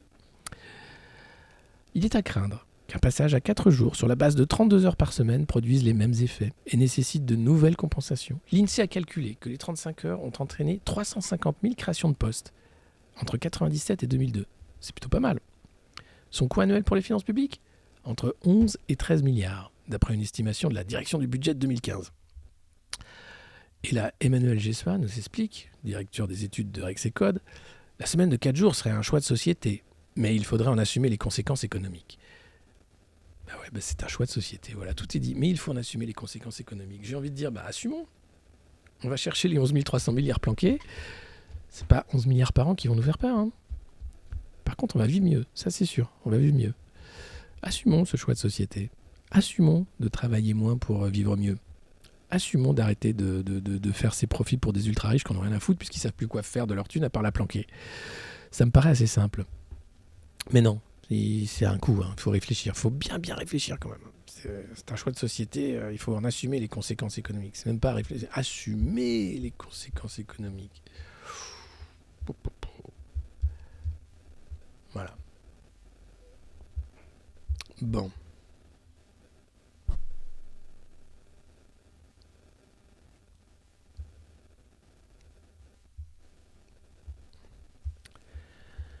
Alors,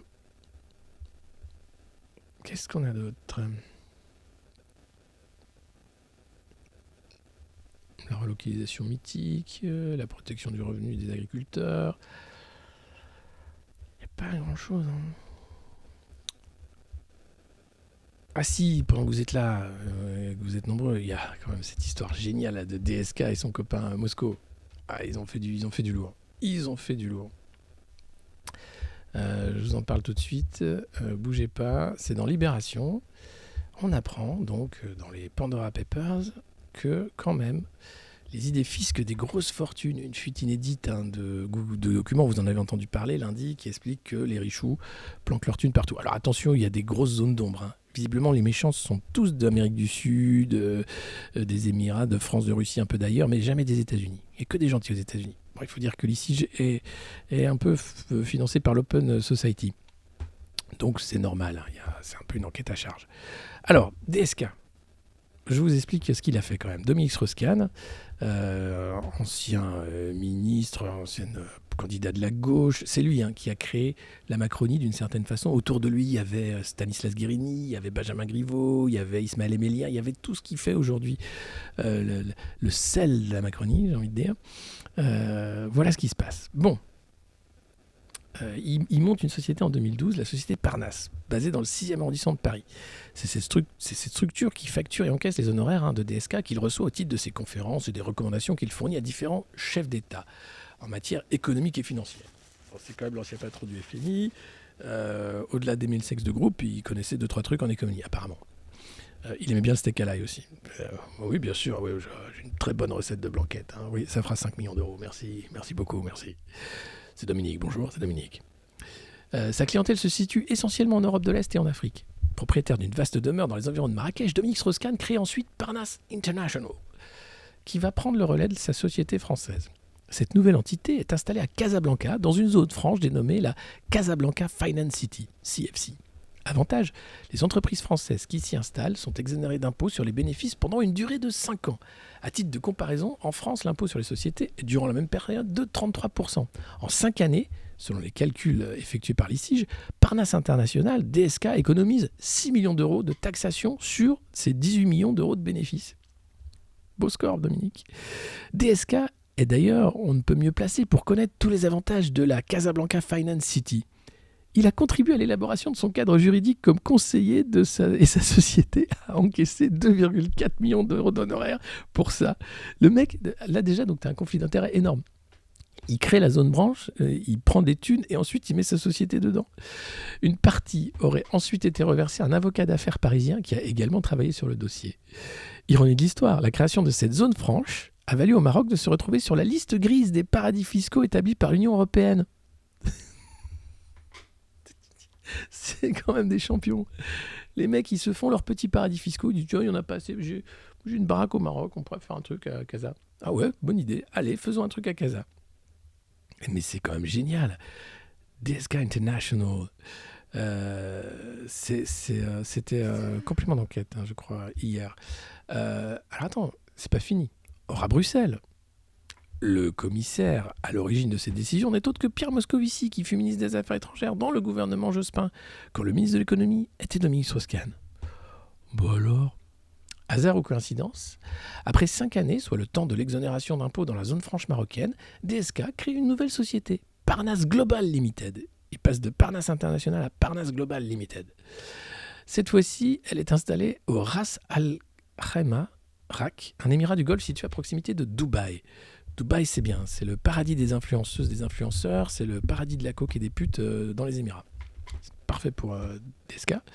Les obligations légales sont encore plus légères qu'au Maroc. Et il y a encore plus de filles de joie. Il n'existe dans cet État aucune disposition qui impose, comme en France, de déposer les comptes d'une société afin que ceux-ci soient publics et consultables. Il semble bien que ces installations successives, dans des zones au climat fiscal particulièrement doux, ne soient pas complètement le fruit du hasard. Toute la question est maintenant de savoir si le fisc français pourrait avoir envie de s'y intéresser. Il va falloir prendre en compte 2 critères. Où se situe le centre des intérêts économiques de DSK et passe-t-il plus de 182 jours par an en France ? 182 jours, ça suffit pour payer ses impôts. Si ces 2 questions, alors peut-être qu'il en passe que 180, il calcule, il a une appli sur son téléphone. Attention, vous allez passer 182 jours en France. Oh putain, vite dans l'avion. Hop, désolé les filles, je m'en vais. C'était calaille. C'est dingue. Et si c'est à 2 questions, la réponse est négative, alors l'ex-ministre de l'économie ne sera pas redevable d'1 euro d'impôt dans l'Hexagone. Eh oui. Et voilà. Les mecs organisent eux-mêmes la fraude. Qu'est-ce que tu veux en tirer ? Rien. C'est rien. R. Et Emmanuel Macron, c'est le même. Tu lui parles d'évasion fiscale, il te fait non, mais il n'y a pas d'évasion fiscale, il y a de l'optimisation fiscale, c'est 6 mois. C'est son nombril plutôt. Mais il se démerde bien. Tu te dis, le mec, il conseille les gens, peut-être en optimisation fiscale. Mais là, le mec fait la zone franche lui-même, il prend des honoraires dessus, il met sa société dedans. J'ai envie de dire, chapeau l'artiste.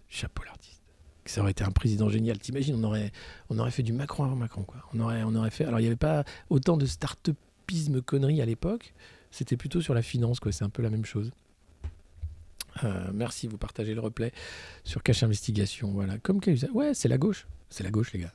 C'est le PS. C'est la classe. Parnasse Global Limited. Le Monde Moderne Global Limited. Le Monde Moderne International. Le Monde Moderne Guéret. Le Monde Moderne SCI. Le monde... Non mais...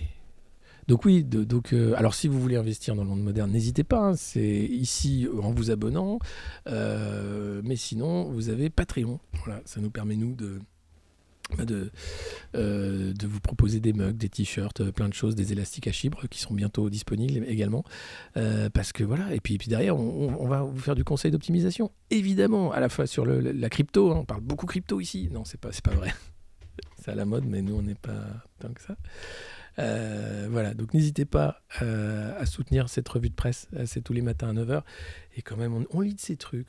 Maggie Unlimited, Maggie International, ça pourrait être ça. Enfin bref, on est vraiment, vraiment bien mis, quoi.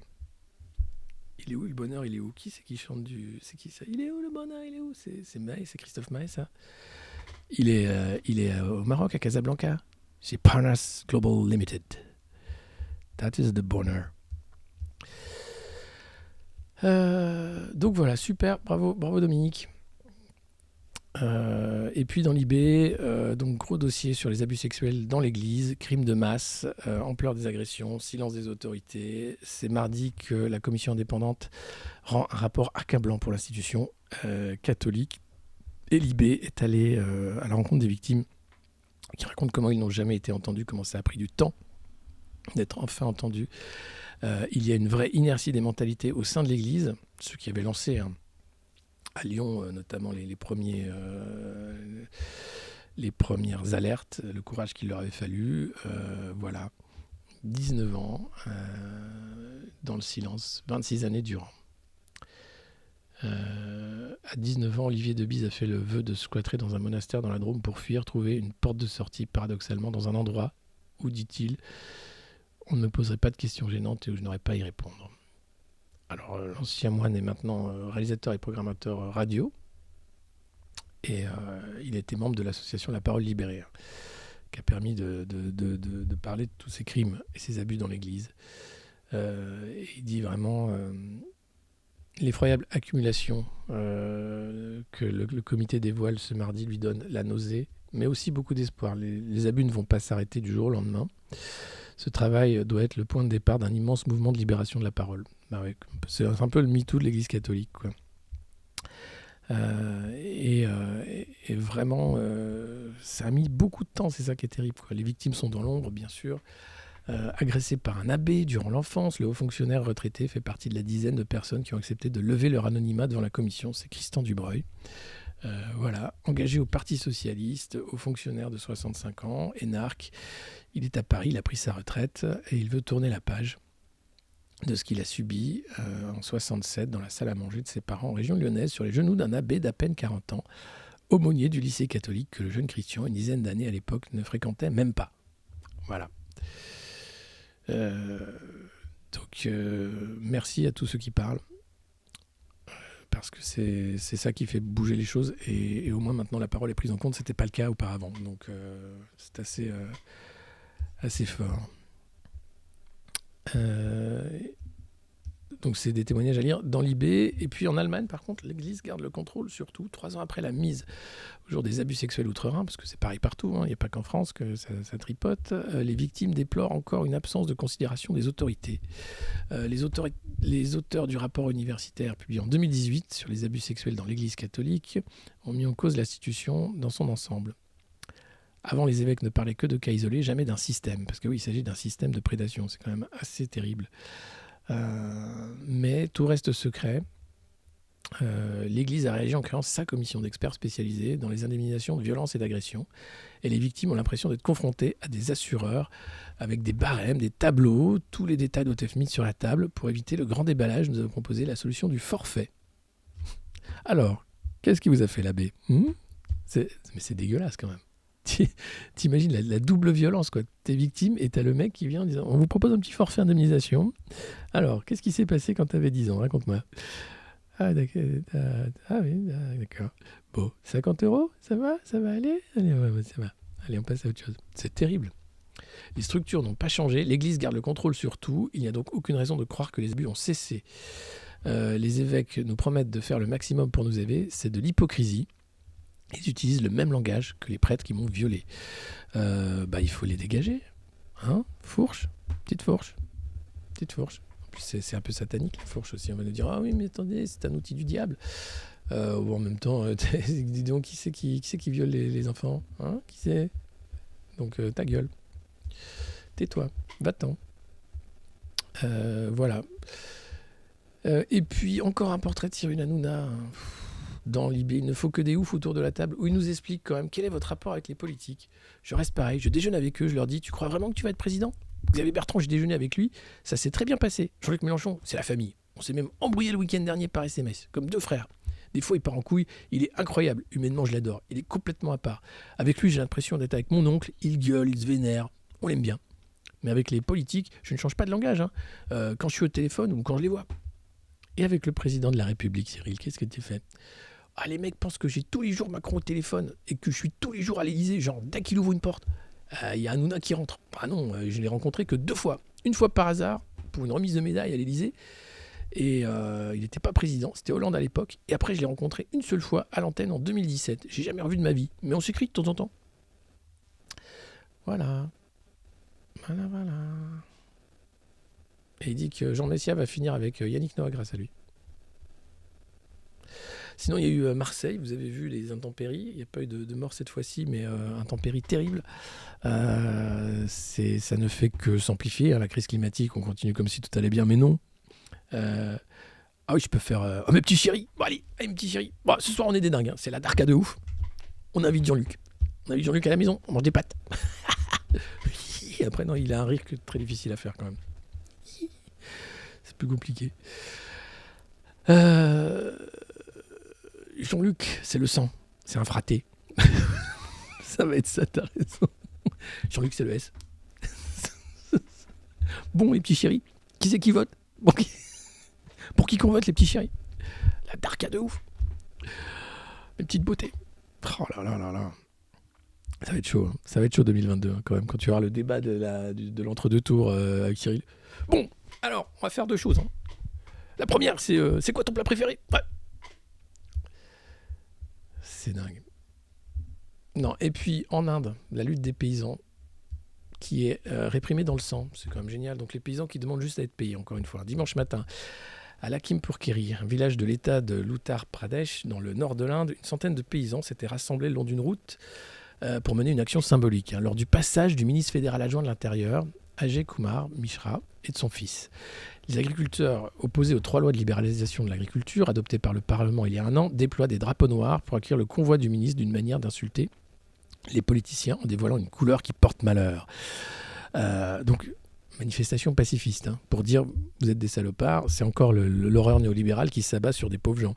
Qu'est-ce qui se passe? Les grosses cylindrées défilent à toute vitesse entre les files de manifestants quand soudain, une voiture fonce sur les agriculteurs. 4 paysans sont tués. Le convoi doit s'arrêter un peu plus loin et un témoin raconte avoir vu le fils du ministre sortir avec son flingue, puis s'enfuir avec l'aide de la police. Enragée, la foule tabasse ceux qui sont restés derrière et tue un chauffeur et 3 membres du parti au pouvoir, le BJP. Qui a foncé dans la foule? La grosse voiture. Que faisaient les manifestants? Rien. Ils manifestaient pacifiquement avec des drapeaux noirs.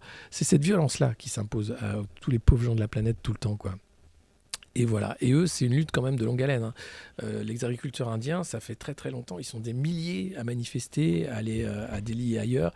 Ça fait 1 an qu'ils campent dans les routes autour de New Delhi pour demander le retrait des lois qui permettent aux compagnies agroalimentaires d'acheter directement leurs récoltes aux agriculteurs sans passer par les marchés publics au prix régulé. De passer des contrats d'exploitation avec eux ou de stocker des céréales sans limite de durée pour faire varier l'offre et la demande. C'est des lois dégueulasses. Quand tu es un pays qui vit beaucoup d'agriculture, où tu gagnes pas des masses, là, ils sont en train d'asphyxier une partie de la population. Et ces pauvres gens, qu'est-ce qu'ils font? Ils manifestent, ils disent c'est des lois dégueulasses, c'est des lois scélérates. Eh ben non, ça continue. La grande majorité des syndicats paysans craignent que les entreprises privées n'exercent alors une pression inégale sur le type de récolte, les quantités achetées ou leur prix, réduisant ainsi les revenus d'une paysannerie indienne déjà très pauvre. Alors, en janvier, la Cour suprême a suspendu l'application de ces lois en attendant l'avis d'un groupe d'experts, mais ça ne désarme pas les manifestants et la mort des 4 agriculteurs pourrait encore attiser les flammes de la contestation. C'est quand même dingue. Ces salopards ont foncé sur les agriculteurs, quoi. Et après, eux, évidemment, ils se sont vengés, mais enfin, tu t'imagines le malheur, quoi, qu'on crée, du malheur permanent, perpétuel, quoi. Pour apaiser rapidement la colère. Bon, il y a 4 morts, oui, il y a 8 morts, vous êtes un peu... Bon, c'est ça, ouais, doucement. Le gouvernement régional a accepté d'offrir un emploi gouvernemental et 4,5 millions de roupies, 52 000 euros, à chaque famille endeuillée. Ainsi que de conclure l'enquête en moins de 8 jours, ce qui aura, semble-t-il, évité la révolte, au moins sur les lieux du drame. Nous sommes satisfaits, résume le syndicaliste. Personne n'est heureux, mais cela compense la peine des familles. Acheter la paix sociale. Ça va quand il y a 4 morts. Mais quand tu vas vouloir tuer tout le monde, là, les millions qui vont être dans la rue, qui vont dire ça suffit, c'est plus compliqué. La tension est d'autant plus importante que l'Uttar Pradesh, État rural de 220 millions d'habitants, renouvelle son parlement régional dans 4 mois. Voilà. Un convoi ministériel écrasant des paysans. C'est pas mal pour le parti qui va se présenter. C'est le BJP. C'est eux les salopards. Et la lanceuse d'alerte de Facebook, c'est donc Frances Haugen qui s'est montrée pour la première fois lors d'une interview à la chaîne CBS, qui a accusé Facebook de faire le choix du profit plutôt que de la sûreté des utilisateurs. Il y avait des conflits d'intérêts entre ce qui était bon pour le public et bon pour Facebook, et Facebook, encore et encore, a choisi d'optimiser pour ses propres intérêts, comme faire toujours plus d'argent. L'argent... Bah ouais, l'argent, voilà. Cet argent qui vaut plus rien, cet argent qui est planqué dans les paradis fiscaux, cet argent qu'on donne aux familles endeuillées des paysans indiens, cet argent qu'on cherche, qu'on veut, qui nous manque pour payer le loyer, cet argent qui fait l'inflation, qu'on peut plus payer un paquet de pâtes, même à 70 centimes, c'est plus possible. Cet argent que DSK aimait tant, cet argent que Bernard Tapie a cramé aussi. Manière volatile. Enfin voilà, c'était, mes amis, la revue de presse du monde moderne. Vous savez, c'est cette revue de presse tous les matins à 9h. Vous êtes de plus en plus nombreux, je ne peux que vous remercier et vous féliciter pour suivre cet étrange format entre revue de presse et machin. L'argent, c'est le sang des pauvres, c'est une citation d'un auteur du 19e. Et pareil, la femme percutée au début des Gilets jaunes, pas de suite, non, il n'y en a pas eu non plus. Le paquet de nouilles quand même, Alexis. Ben non, mais j'exagère pas quand tu vois, et ça a juste doublé en quelques mois, donc voilà. J'exagère pas. Et c'est juste dire que c'est des prix qui normalement bougent pas trop, quoi. Mais même là, et on veut nous dire qu'il n'y a pas trop d'inflation, que c'est contrôlé, vous inquiétez pas. Christine Lagarde a dit c'est ok, c'est bon, on continue de faire de l'argent magique pour les copains. J'ai pas vu l'interview de Corbière sur France Info, non. Mais je verrai sans doute les restes. Ouais. Niel n'a jamais été propre. Non, mais il n'était pas que dans le porno sur Minitel. 3615 Ulla, c'est Xavier Niel, mais il avait aussi des sex shops. Il est allé en tôle pour ça, parce qu'il planquait un peu de thunes comme ça, il avait un peu de trafic. Super. Donc voilà, l'inflation, non, ça n'existe pas, c'est dans vos têtes de dégénérer. Il n'y a pas d'inflation, tout va bien. Allez, on est le mardi 5 octobre, c'est la fin de cette revue de presse du monde moderne. Merci d'avoir été aussi nombreux ce matin. Demain, on reprend. Alors pas forcément à la même heure parce que je suis sur Sud Radio, donc je crois que c'est à 9h30 que je vous ferai la revue de presse. Et le RSA Jeune, oui, ils y réfléchissent, mais il ne faut pas trop déconner non plus. Sinon, vous avez Benoît Hamon qui, lui, donc, est parti dans le privé et reste conseiller régional et garde sa prime de 3 000 € par mois. C'est ça le revenu universel pour Benoît Hamon, c'est tout. C'est beau de montrer l'exemple comme ça. Enfin bon, qu'est-ce que tu dis ? 3 000 €, t'imagines ? Conseiller régional, c'est quand même 3 000 balles. Hein. J'étais surpris, je ne pensais pas que c'était autant. Allez, bonne journée. Attention s'il pleut dans le sud, même partout où il pleut, vous mouillez pas trop, faites attention à vous, prenez soin de vous, mangez bien. Et à demain. Hein, et merci. Et pensez à faire la pub du monde moderne de cette revue de presse. Pensez à partager le lien, même les replays. N'hésitez pas à vous abonner, à mettre des pouces bleus, à commenter, à dire que voilà, et c'est super. Voilà, avec ça, on va finir. On aura les audiences d'Hanouna. Vous allez voir, ça va être super. On aura des invités et tout. Ça va être un truc de ouf.